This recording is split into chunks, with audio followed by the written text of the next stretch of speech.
এমন একটা ট্রেডিশনাল বিয়ে যেখানে ছিল স্পেশাল বাঁশের তৈরি হুক্কা বা দাবা, ইভেন ভাতের জুস বা পানি খাওয়ার জন্য ছিল বাঁশের তৈরি গ্লাসও। আর বিয়ের স্টেজও ছিল বাঁশের, সাথে ছিল ট্রেডিশনাল নানান শিল্প কারুকার্য। অন্যদিকে খাবার হিসেবে মুরগি শুকরের পাশাপাশি স্পেশাল ব্যাম্বু বিফ বা গরুর মাংস রান্নাও। এবার চলুন ট্রেডিশনাল বিয়েটা যেভাবে সম্পন্ন হয়েছিল তার বিস্তারিত। এটি আমাদের চাকমা সম্প্রদায়ের একটি বিয়ে, এবং এই বিয়ের যাত্রা শুরু হয় সকাল সকাল ফুরবারেং মাথায় দিয়ে বউকে আনতে যাওয়ার মাধ্যমে। আর এই ফুরবারেঙে থাকে জামাইয়ের পক্ষ থেকে দেওয়া নানান গয়নাগাতি আর পরিধেয় বস্তু। এরপর দীর্ঘ যাত্রার পর পাড়ি দিয়ে সন্ধ্যার দিকে আনা হয় বউকে। বউ আসার খুশিতে চারদিকে শুরু হয় উৎসবমুখর এক পরিবেশ, এবং মিষ্টিমুখ করানোর মাধ্যমে বউকে আপন করে ঘরে তোলা হয়। এরপর সবাইকে দেওয়া হয় নাস্তা। এই খুশিতে আমিও কলার সাথে চা খেয়েছিলাম মন ভরে। দেন আসে বিয়ের আসল পর্ব, মানে ধর্মীয়ভাবে বিয়ে এবং আশীর্বাদ প্রদান, এবং দ্বিতীয় ধাপে বৌদ্ধধারা চুগলং বা জোড়া বাঁধার পর্ব। প্রথমে আমাদের বৌদ্ধ ধর্মের গুরুদের উপস্থিতিতে বিভিন্ন মন্ত্র আর কর্মযজ্ঞের মাধ্যমে বিয়ের প্রথম ধাপটি সম্পন্ন করা হয়।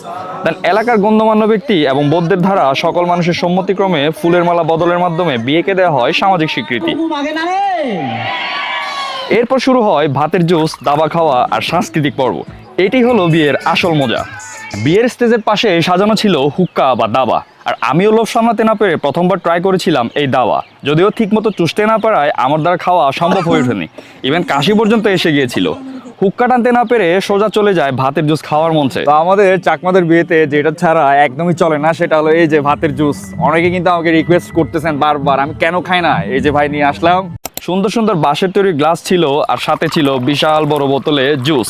চিয়ার্স। দেন জুস খেয়ে মনে এক ধরনের ফুর্তি ভাব নিয়ে চলে যায় নাচ দেখতে। দেন আসে সিঙ্গার বা গানের পর্ব।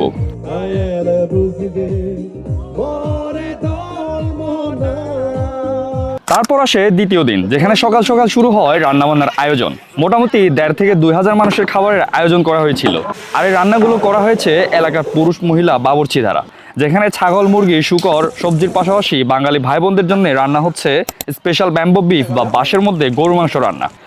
এরপর আসি বিয়ের স্টেজে, যার পুরোটাই তৈরি করা হয়েছে বাঁশ দিয়ে, আর সবকিছুতেই যেন ট্রেডিশনাল একটা ভাইবস। আদিকালের নাম না জানা সব জিনিসও ছিল ডেমো হিসাবে, যেটা আমাদের কালচারকে রিপ্রেজেন্ট করে। আর এইসব দেখার পর স্মৃতি হিসাবে জামাই বউয়ের সাথে কিছু স্ন্যাপ নেই। এবার যায় খাওয়া দাওয়ার পর্বে। খাবার আইটেমের মধ্যে ছিল ছাগল, শূকর, সবজি আর স্পেশাল ব্যাম্বো বিফ বা গরু মাংস রান্না।